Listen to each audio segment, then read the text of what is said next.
தேவதை, அவள் ஒரு தேவதை, அழகிய பூமுகம் காணவே ஆயுள்தான் போதுமோ? காற்றிலே அவளது வாசனை, அவளிடம் யோசனை கேட்டதான் பூக்களும் பூகுமோ? அழகாய் மனதை பறித்து விட்டாலே. என்ன விஸ்வா? இங்க பாருங்க அத்தை, நான் முன்னாடியே சொல்லிட்டேன், எனக்கு ஷில்பாவை கல்யாணம் பண்ணிக்கிறதுல விருப்பம் இல்ல. அப்புறம் எதுக்காக அத்தை ஃபோர்ஸ் பண்ணிட்டே இருக்கீங்க? என்ன விஸ்வா, அவதான் உன்னை விரும்புறான்னு சொல்றல்லப்பா. நீ கூட அவளை பத்தி யோசிக்க மாட்டேன்ற.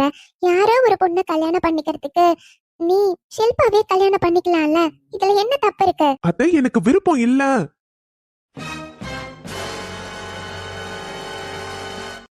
என்ன விஸ்வா நீ? உங்க அப்பா அம்மா சொல்ற பொண்ணதான் நீ கல்யாணம் பண்ணிக்க போற. அது என் பொண்ணா இருந்தாலும் நீ கல்யாணம் பண்ணிதான் ஆகணும். அதனாலதான் உன்கிட்ட பேசி எந்த பிரயோஜனமும் இல்லைன்னு எனக்கு தெரிஞ்சிருச்சு. உன் அம்மா அப்பா கிட்டே நான் பேசிக்கிறேன்ப்பா. அவங்க சொன்னா நீ கேட்டுதானே ஆகணும். இங்க பாருங்க அத்தை, என் அப்பா அம்மா முன்னாடியே கேட்டாங்க. எனக்கு விருப்பம் இல்லைன்னு சொல்லிட்டேன். எனக்கு நம்பிக்கை இருக்கு அத்தை. எனக்கு விருப்பம் இல்லாத வாழ்க்கைய கண்டிப்பா என் அம்மாவும் அப்பாவும் எனக்கு அமைச்சு கொடுக்க மாட்டாங்க. இத பத்தி திரும்ப திரும்ப பேசாதீங்க அத்தை. வீட்ல இத பத்தி பேசுறது கேட்க கேட்க எனக்கு எரிச்சலா வருது. ஓ, நான் பேசுறது உனக்கு எரிச்சலா வருதுல்ல? சரிப்பா, இப்போ இந்த விஷயத்த பத்தி நான் திரும்ப திரும்ப பேசக்கூடாது, அவ்வளவுதானே? சரி, நான் பேசல. ஒரு வேளை நீ வேற யாரையாச்சும் பொண்ணை விரும்புறேன், நான் அந்த பொண்ணதான் கல்யாணம் பண்ணிக்கிறேன்னு சொல்லு. இத பத்தி நான் பேசவே இல்ல, விட்டுடுறேன். உன்னோட விருப்பம் தான் இந்த வீட்டுல எல்லாரோடைய விருப்பம், நான் விட்டுடுறேன், போதுமா? ஆனா நீ உன் அம்மா அப்பா பாக்குற பொண்ணை தானே கல்யாணம் பண்ணிக்கிறேன்னு சொல்லியிருக்கேன். அதனால நான் பேசதான் செய்வேன். எனக்கு என் பொண்ணு வாழ்க்கை முக்கியம். ஓ, அப்படியா அத்தை? சரிங்க அத்தை, இவ்வளவு நாளா இந்த விஷயத்த கொஞ்ச நாள் தள்ளி போய் சொல்லலான்னு தான் வெயிட் பண்ணிட்டு இருந்தேன். ஆனா இவ்வளவு தூரம் ஆனதுக்கு அப்புறம் இதுக்கப்புறமும் மறைக்க கூடாதுன்னு நான் முடிவு பண்ணிட்டேன் அத்தை. என்ன சொல்றான் இவன்? விஸ்வா, என்னப்பா சொல்ற? ஆமாமா, இத்தனை நாளா நானும் சமயம் பார்த்து உங்க 2 பேர்கிட்டயும் சொல்லணும்னு தான் நினைச்சேன். ஆனா அது ஒரு சின்ன தயக்கம் இருந்துச்சுமா, அதனாலதான் சொல்லல. இப்போ சொல்றேம்மா, நான் ஒரு பொண்ணை விரும்புறேன். விஸ்வா, என்னப்பா சொல்ற? நீ ஒரு பொண்ண விரும்புறியா? ஆமாமா, நானும் இது உங்ககிட்ட சொல்லணும்னு தான் நினைச்சேன். ஆனா கொஞ்ச நாள் கழிச்சு சொல்லலாம்னு நினைச்சேம்மா. ஆனா அத்தை இவ்வளவு தூரம் பேசுறப்போ இதுக்கப்புறமும் நான் மறைக்க கூடாது பாத்தீங்களா? அதாம்மா சொல்லிட்டேன். எனக்கு ஒரு பொண்ண ரொம்ப பிடிச்சிருக்குமா. அந்த பொண்ணை தான் நான் கல்யாணம் பண்ணிக்கணும்னு ஆசைப்படுறேன். விஸ்வா, என்னத்த, நீங்க கேட்டதுக்கு தான் நான் பதில் சொல்லிட்டேனே. அப்புறம் என்ன உங்களுக்கு இப்ப இவ்ளோ கோபம் வருது? நான் யாரையாச்சும் விரும்புறேன்னு தெரிஞ்சா அத பத்தி பேசவே மாட்டேன்னு சொன்னீங்க. என்ன விஸ்வா, திடீர்னு வந்து ஒரு பொண்ண விரும்புறேன்னு சொல்லுவேன், கேட்டுட்டு அமைதியா போவேன்னு நினைச்சியா? என் பொண்ண கல்யாணம் பண்ணிக்கிறேன்னு சொன்ன உடனே நடிக்கிறியா? இன்னொரு பொண்ண விரும்புறேன்னு சொன்னா நான் விட்டுருவேனா என்ன? ஹே துர்கா, பாத்தியானே உன் பையன் எப்படி நடிக்கிறான்னு பாரு. என் பொண்ண கல்யாணம் பண்ணிக்கிறதுக்கு சாக்கு சொல்லிக்கிட்டு இருக்கான். இன்னொரு பொண்ண விரும்புறான்னு சொன்னா அத நம்பிடுவனா? நான் பொய் சொல்லலப்பா, உண்மையாதான் சொல்றேன். இந்த ஊருக்கு வந்த உடனே எனக்கு ஒரு பொண்ணை ரொம்ப பிடிச்சிருந்தது. ஆனா அந்த பொண்ணை பத்தி எதுவும் தெரியாம இருந்தது. இப்பதான் அந்த பொண்ணை பத்தி முழுசா தெரிஞ்சுக்கிட்டேன்ப்பா.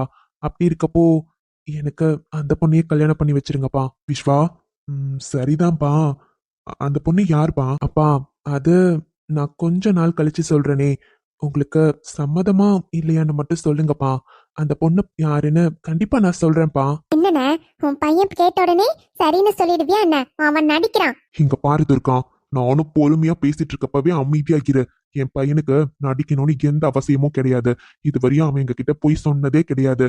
அவனுக்கு எதுவா இருந்தாலும் உண்மையை சொல்லிதான் பழக்கம். அதே மாதிரிதான் இப்பவும் அவனுக்கு கல்யாணத்துல விருப்பம் இல்லைன்னா வேற ஏதாச்சும் காரணம் சொல்லலாம். ஆனா அவனுக்கு ஒரு பொண்ணை பிடிச்சிருக்குன்னு எங்க கிட்ட வந்து மறைக்காம சொல்றான். இதுல என்ன தப்பு இருக்கு? நான் முன்னாடியே சொன்னதுதான், என் பையனுக்கு பிடிச்ச வாழ்க்கையை மட்டும்தான் நான் அமைச்சு கொடுப்பேன். ஏன்னா எனக்கு இருக்கிறது ஒரே ஒரு பையன். அவனோட ஆசையை கூட நிறைவேற்றலன்னா நாங்களாம் எதுக்கு இருக்கோம்? இங்க பார், உன்கிட்ட சொன்னதுதான். உன் வேலை என்னமோ அதை மட்டும் பாரு. என் பிள்ளைக்கு பிடிச்ச வாழ்க்கைய யாரா இருந்தாலும் அமைச்சு கொடுக்க நாங்க தயாரா தான் இருக்கோம். அண்ணே, இங்க பாரு, உன்கிட்ட பொறுமையா சொல்றப்பயே இங்க இருந்து கிளம்பிடு. வா, அம்மா கிட்ட முன்னாடியே சொல்லிருக்கலாம்லப்பா. நாங்க பாரு உனக்காக பொண்ணெல்லாம் பாக்கணும்னு தரகரெல்லாம் வர சொல்லி. ஏன்பா இப்படி? இல்லம்மா, அந்த பொண்ணுகிட்ட நான் இன்னும் மனசுல இருக்கிறது சொல்லல. அதனாலதாம்மா எல்லாம் சொன்னதுக்கு அப்புறம் உங்ககிட்ட சொல்லலாம்னு நினைச்சேன். அம்மா, உங்களுக்கு என்னப்பா நீ? எங்களுக்கு இருக்கிறது நீ ஒத்த பிள்ளை. உன் ஆசைக்கு குறுக்க நாங்க என்னைக்காச்சும் நின்றுருக்கோமா? சந்தோஷம்தான்ப்பா. அந்த பொண்ணு யாருன்னு சொன்னீனா நாங்களும் கொஞ்சம் குடும்பத்தை பத்திலாம் விசாரிச்சு பார்ப்போம்ல. அம்மா, அந்த பொண்ணு உங்களுக்கு நல்லா தெரியும். ஆனா கொஞ்சம் வெயிட் பண்ணுங்கம்மா, நான் சொல்றேன். சரிப்பா. தம்பி, என்கிட்ட சொல்லுங்க. யாரா இருந்தாலும் எனக்கு அந்த பொண்ணு தெரியாம இருக்காது. எப்படி என்னன்னு நானே சொல்லிடுறேன்ப்பா. சரிங்க ஐயா. சரிப்பா, எனக்கு இப்ப வேலையே இல்ல. உங்க பையன் வேலையே குறைச்சிட்டான் பாத்துக்கோங்க. நானும் கிளம்புறேன். சரிங்க தரகரே, உங்களுக்கு சிரமத்துக்கு மன்னிச்சிடுங்க. இதுல என்னப்பா இருக்கு? பிள்ளைங்க ஆசைதான் முக்கியம்னு நினைக்கிறீங்கல்ல, அதே பெரிய விஷயம்தான். போதும், பரவாயில்லப்பா, ஒன்னும் பிரச்சனை இல்ல. என்ன மஞ்சு, இப்பவே புக்ஸ் எல்லாம் கொண்டு வந்துட்டேன். ஏய், கேண்டீன் போலாம் தானே கூட்டிட்டு வந்தேன். என்ன இனியா, இன்னும் ஒரே பீரியட் தான் இருக்கு. அதுக்கு போய் யாரு திடீர்னு கிளாஸ்ல உட்காருவா சொல்ல? நாம பாட்டுக்கு ஜாலியா கேண்டீன்ல என்ஜாய் பண்ணிட்டு அப்படியே வீட்டுக்கு கிளம்பிடுவோம். ஏய், அதெல்லாம் முடியாது. அது பிராக்டிகல் கிளாஸ். நான் கண்டிப்பா போய் அட்டென்ட் பண்ணியே ஆகணும். அப்பா, சரியான படிப்ஸ் கூட எல்லாம் ஃப்ரெண்ட்ஷிப் வச்சுக்கிட்டா இப்படி தாண்டி நினைச்சா என்னால கட்டடிக்க முடியுதா? அதெல்லாம் ஒண்ணும் இல்ல. ஒழுங்கா என் கூட வந்து கிளாஸ் அட்டென்ட் பண்ற. ஃபைனல் இயர் விளையாடிட்டு இருக்கியா இனியா? முடியாது மஞ்சு, கண்டிப்பா வந்து பிராக்டிகல் கிளாஸ் அட்டென்ட் பண்ணி தான் ஆகணும். இல்ல நானே எந்திரிச்சு சார் கிட்ட போட்டு கொடுத்துருவேன், பாத்துக்கோ. இனியா, என்ன சொன்னாலும் சரி, கண்டிப்பா கிளாஸ் அட்டென்ட் பண்ணணும். சரிடி, சரி வா, சீக்கிரமா போயிட்டு உனக்கு கேண்டீன்ல என்ன வேணும் வாங்கிட்டு ஒழுங்கா சீக்கிரம் வந்து கிளம்பிட்டே இருக்கலாம். என்ன ஜெசி, இவங்க எங்க நிக்கிறாங்க? அவங்களும் நம்மள மாதிரி கேண்டீன் போக தானே வந்திருப்பாங்க. நீ வா. அன்னைக்கு இவளை வெறுப்பேத்தணும்னு நினைச்சேன், அன்னைக்கு முடியல பத்தியா? இப்ப கிடைச்ச சான்ஸ மிஸ் பண்ணிடுவேனா? இரு வரேன். ஹாய் இனியா. Hi Stella. என்ன இனியா, இப்பெல்லாம் ரொம்ப அமைதியா இருக்க, கிரவுண்ட் பக்கமே வரதே இல்ல. எனக்கு கொஞ்சம் டைம் இல்ல ஸ்டெல்லா, எனக்கு ப்ராஜெக்ட் ஒர்க்கே நிறைய இருக்கு, அதான். நடிக்காத இனியா, நடிக்காத. நீ எதுவுமே நடக்காத மாதிரி என்கிட்ட பேசினா உடனே நான் நம்பிடுவேனா? என்ன பார்த்தா உனக்கு பொறாமையா தானே இருக்கு, உண்மை சொல்ல. என்ன ஸ்டெல்லா, உன்னை பார்த்து பொறாமப்படுற அளவுக்கு நீ அப்படி என்ன பண்ணிட்ட? ஏ மஞ்சு, நான் உன்கிட்ட பேசல, நான் இனியா கிட்ட பேசிட்டு இருக்கேன். நீ எதுக்கு நடுவுல வந்து பேசுற? நீ கேட்டதுக்கு தானே பதில் சொன்ன. இனியா, நீ பதில் சொல்ல. இங்க பாரு ஸ்டெல்லா, நான் எதுக்காக உன்னை பார்த்து பொறாமப்படணும்? எனக்கு புரியல, எதுக்காக அப்படி கேக்குற? நடிக்காத இனியா.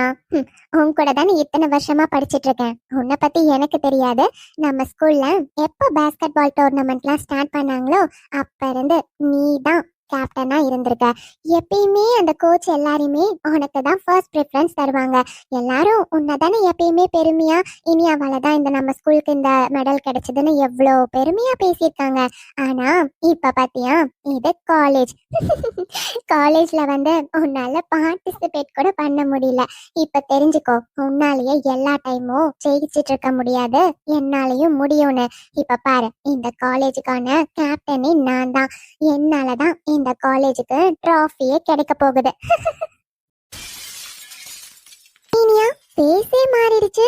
நான் சொன்னது கரெக்ட் தானே? இங்க பாரு ஸ்டெல்லா, என்னைக்குமே நான் உன்னை பார்த்து பொறாமப்பட்டதே கிடையாது. அதே மாதிரி மற்றவங்களுக்கு ஆப்பர்ச்சுனிட்டி கிடைக்க கூடாதுன்னு நினைக்கிற கேரக்டரும் நான் கிடையாது. என்னோட சுச்சுவேஷன், என்னால பார்ட்டிசிபேட் பண்ண முடியல.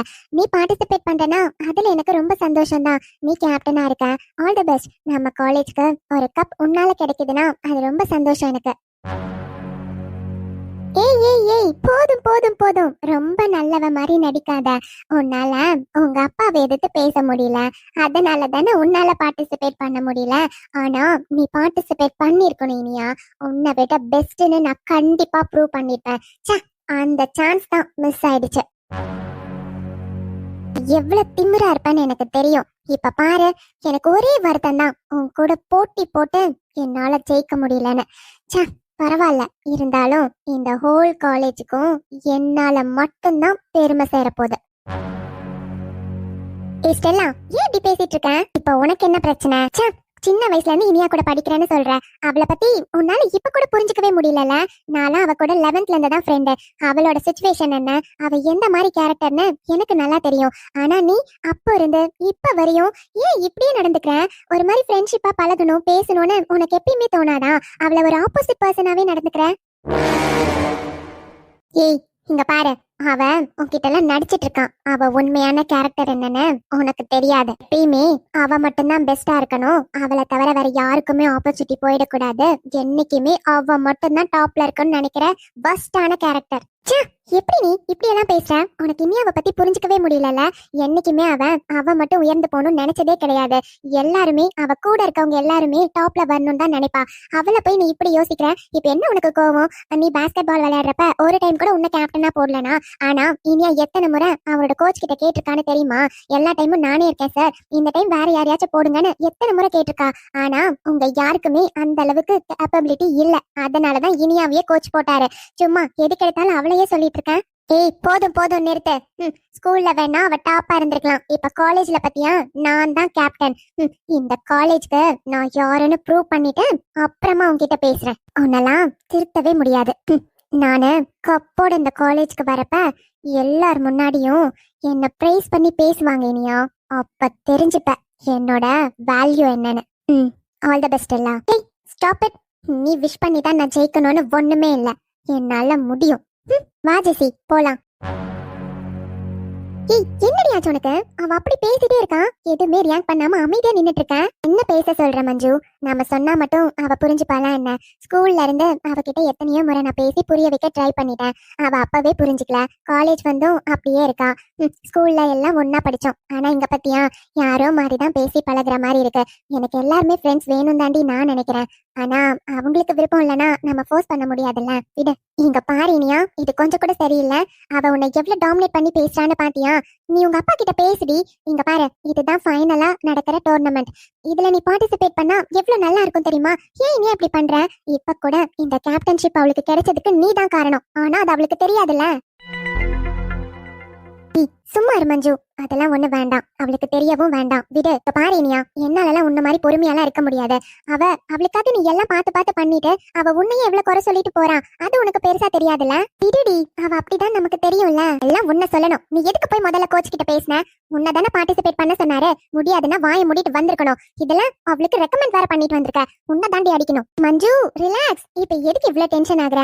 நானே அதை பத்தி ஃபீல் பண்ணல. பாரு, உன்னை ஏதாச்சும் சொன்னா என்னால பாத்துட்டு சும்மாலாம் இருக்க முடியாது. நீ என்னோட ஃப்ரெண்டுடி.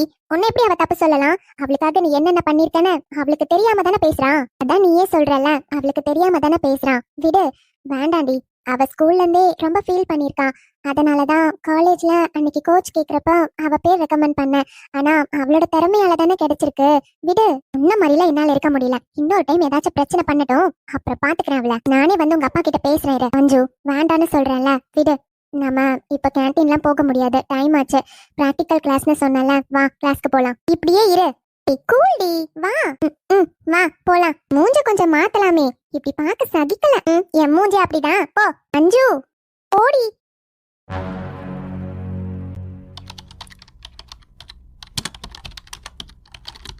கட்டி. அம்மா வாங்கம்மா. கட்டி வேலையா இருக்கியோப்பா? ஆமாம்மா, கொஞ்சம் ஆபீஸ் ஒர்க் இருக்கு. என்னன்னு சொல்லுங்கம்மா. அத மீராவை தான் பாக்கலான்னு வந்தேன். மீரா எங்கப்பா? அவங்க அதோ பால்கனில. அப்படியா, சரிப்பா. மீரா அம்மாடி. என்ன விஷயமா? சொல்றேன்ப்பா, இரு இரு. என்னாச்சு? அம்மா கையில ஏதோ ஜுவல் பாக்ஸ் சாரிலாம் கொண்டு வந்திருக்காங்க. அத்தை வாங்க அத்தை. சொல்லுங்க அத்தை, என்ன கூப்பிட்டீங்களா? வெளியே பால்கனில அது ஒரு சின்ன வேலை பண்ணிட்டு இருந்தேன். என்னாச்சு அத்தை? சரிம்மா, அதெல்லாம் ஒண்ணும் இல்ல. உன்னை பார்த்துட்டு போலான்னு தான் வந்தேன். மீரா இந்தாம்மா, பட்டு சாரியும் கொஞ்சம் நகையும் வச்சிருக்கேன், வாங்கிக்கோ. என்ன அத்தை, எனக்கு எதுக்கு திடீர்னு பட்டு சாரி நகைலாம்? எனக்கு எதுக்காக அத்தை கொண்டு வந்திருக்கீங்க? என்னம்மா நீ, மருமகளுக்கு கொடுக்கணும்னு தோணுது, கொண்டு வந்து கொடுக்கறேன், வாங்கிக்கோமா. அத்தை திடீர்னு. மீரா என்னம்மா நீ, கல்யாணத்துக்கே ஏதோ நாங்க உங்களுக்கு எடுத்து கொடுத்த புடவைய கட்டி நீ உக்காந்துட்ட. அப்படி இருக்கப்போ நாளைக்கு தாலி பிரிச்சு கோக்குற ஃபங்க்ஷன் இருக்கு. அதையாச்சும் எங்க விருப்பப்படி கொஞ்சம் கிராண்டா பண்ணணும்னு எங்களுக்கு ஆசை இருக்காதா சொல்லுமா. அதனாலதான்டா உனக்கு ஒரு பட்டு புடவை வாங்கிட்டு வந்தோம். அப்புறம் கொஞ்சம் நகையும் வாங்கிட்டு வந்திருக்கோம். இது இப்போதைக்கு போட்டுக்கோ. பாரு, உனக்கு ஒரு வேளை நகைலாம் பிடிக்கலன்னா சொல்லு, நம்ம மாத்திக்கலாம். என்னத்த நீங்க, எனக்கு எதுக்கு இப்போ இவ்வளோ அதெல்லாம் வேண்டாத, என்கிட்ட இருக்கிறதே நான் போட்டுக்கிறேன். மீரா, நீ இந்த வீட்டு மருமக. எங்க மருமகளுக்கு கொடுக்கறத நீ எப்படி வேண்டான்னு சொல்லலாம்? நாங்க ஆசைப்பட்டு மனசார கொடுக்கறோமா, வாங்கிக்கோ. நாளைக்கு இந்த புடவைய கட்டி இந்த நகையெல்லாம் போட்டுக்கோ. நாளைக்கு நம்ம வீட்டுக்கு நிறைய பேர் கெஸ்ட் எல்லாம் வருவாங்கடா. அவங்க முன்னாடி எங்க மருமக எப்படிலாம் இருக்கணும்னு எங்களுக்கு ஆசை இருக்கும்ல, வாங்கிக்கோமா. தெரியும் உனக்கு சிம்பிளா இருக்கிறது தான் பிடிக்கும்னு. எல்லா டைமும் நீ அப்படித்தானே இருக்க. இந்த மாதிரி ஃபங்க்ஷன் டைம்ல எங்க ஆசை மாதிரி இருக்கலாம்ல. அத்தை, வாங்கிக்கோமா. இவ்வளோ தூரம் நீங்க சொல்றப்போ உங்க ஆசைக்காக இதை கூட பண்ண மாட்டேனா அத்தை? கொடுங்க அத்தை. இந்த புடவை கண்டிப்பா உனக்கு நல்லா இருக்கும்டா. பிளவுஸும் தைச்சாச்சு, அதனால போட்டுக்கோ. காலையில இந்த புடவைய கட்டி அழகா இந்த நகையெல்லாம் போட்டு எங்க மருமக ரெடியாகி வரணும். ம், சரிங்க அத்தை. சரிம்மா, அப்போ நான் கீழே கிளம்புறேன். சார், இது என்னாச்சு மீரா? உங்களுக்காக தானே அம்மா கொடுத்துட்டு போயிருக்காங்க. அது வாங்கறதுக்கு எதுக்கு இப்படி யோசிக்கிறீங்க? இங்க பாருங்க, உங்களுக்கு இந்த வீட்ல எல்லா உரிமையும் இருக்கு. நீங்க இந்த வீட்டு மருமக. அப்படி இருக்கப்போ உங்களுக்கு அவங்க செய்யணும்னு நினைக்கிறத அவங்க செய்வாங்க. மருமகளா எந்த உரிமையை உங்களுக்கு எடுத்துக்கணும்னு தோணுதோ அந்த உரிமைய நீங்க தாராளமா எடுத்துக்கலாம். இன்னும் இந்த ஃபேமிலியோட நீங்க அட்டாச் ஆகாத மாதிரி தான் எனக்கு தோணுது. சார், சேச்சா, அப்படிலாம் இல்ல. நான் எல்லார் கூடயுமே நல்லா தானே சார் பேசி பழகுறேன். எனக்கு இந்த குடும்பத்துல எல்லாரையுமே ரொம்ப பிடிச்சிருக்கு சார். இருந்தாலும் நான் இதுக்கெல்லாம் ஆசைப்படல சார். அதான் ஒரு மாதிரி தயக்கமா. அதெல்லாம் ஒண்ணும் இல்ல மீரா. நீங்க தான் இந்த குடும்பத்துல எல்லாரையுமே உங்களுக்கு பிடிச்சிருக்குன்னு சொல்றீங்கல்ல, அப்போ உங்களுக்கான உரிமைய எந்த இடத்துலயும் விட்டு கொடுக்காதீங்க. கல்யாணத்துக்கு முன்னாடி வரையும் நான் எப்படியோ இருந்துட்டேன் சார். ஆனா இதுக்கப்புறம் என்னோட உரிமைய எந்த இடத்துலயுமே விட்டு கொடுக்க கூடாதுன்னு நான் எப்பவோ முடிவு பண்ணிட்டேன் சார். அது விட்டு கொடுக்கவும் மாட்டேன். ஓ, நிஜமாவே உங்களுக்கு இருக்கிற உரிமைய விட்டு கொடுக்க மாட்டீங்களா? ஆமா சார், நிஜமா தான் சொல்றேன். ஏன்? எல்லா விஷயத்திலயுமே உங்க உரிமைய நீங்க எடுத்துக்கிட்டா யாரும் இங்க எதுவும் தப்பா நினைக்க மாட்டாங்க. மருமகளா மட்டும் இருக்கணும்னு இல்ல, எல்லா உரிமையும் உங்களுக்கு இருக்கு. என்ன, புரியுதா? புரியுது சார். நான் என்னோட உரிமையை எடுத்துக்கிறதுக்கு கொஞ்சம் டைம் ஆனாலும் என்னைக்கும் அதை விட்டு கொடுக்க மாட்டேன் சார். எனக்கு மட்டும்தான் இருக்கிறத நான் எப்பனாலும் எடுத்துக்கலாம் பார்த்தீங்களா? அதனால கொஞ்சம் டைம் வேணுமேனு வெயிட் பண்றேனே தவிர மற்றபடி என்னைக்கும் விட்டு கொடுக்க மாட்டேன் சார். என்ன சார், நான் சொன்னது கண்டிப்பா உங்களுக்கு புரிஞ்சிருக்கும். அதனால நான் இப்ப கிளம்புறேன் சார். ஆயிரம் ஆசைகள் என்னில் ஊட்டினாள், ஏனோ ஏனோ நெஞ்சை பூட்டினாள், காதல் தீயை வந்து மூட்டினாள், நான் கேட்கும் பதில் இங்கு